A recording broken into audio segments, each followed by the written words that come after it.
Hello friends, how are you? If you want change language in WhatsApp, English to Serbian, so follow our steps. Open the WhatsApps and go to the settings. Right hand side you can check the three dots and open settings. Now you can scroll down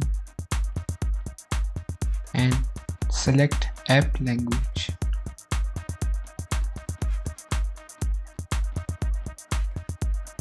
Now you can scroll down and find Serbian language.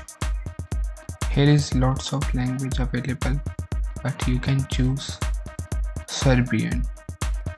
Now tap this and your language is changed.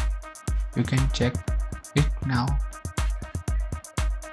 If you want to again change language, you can same method.